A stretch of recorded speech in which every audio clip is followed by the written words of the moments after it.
Être francophone et autochtone, c'est être deux fois minoritaire. On retrouve plusieurs élèves au Conseil scolaire francophone de la Colombie-Britannique qui possèdent cette double identité, une population qu'on célébrait aujourd'hui à l'occasion de la signature d'une entente. Pierre Martineau. C'est un rigodon d'antan qui a résonné dans les bureaux du Conseil scolaire francophone. Un tambour autochtone aussi.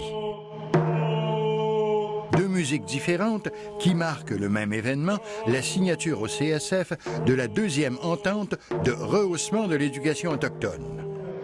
Au nombre des signataires, des élèves, membres des Premières Nations au Conseil scolaire francophone, y sont quelques 500 sur une population étudiante de 5000 élèves.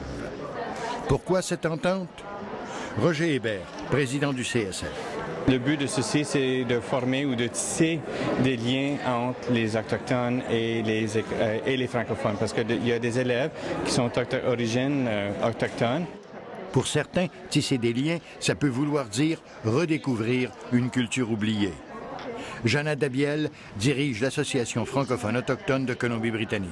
C'est une exploration des liens pour moi, pour la culture bien oubliée des générations passées. Ma grand-mère était bien autochtone de la nation Mistawassis, mais c'était pas une bonne chose pour dire à la monde. Alors, Javier Rivera, élève à Jules Verne.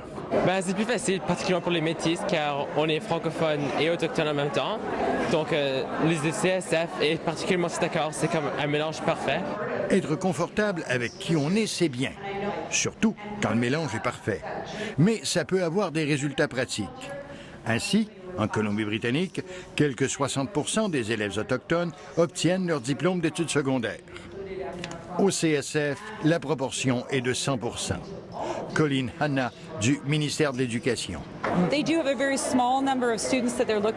y a relativement peu d'élèves autochtones et on peut s'en occuper individuellement. Il faut dire que le nombre des élèves autochtones qui obtient un diplôme d'études secondaires est en hausse dans toute la province. Ici Pierre Martineau, Radio-Canada, Vancouver.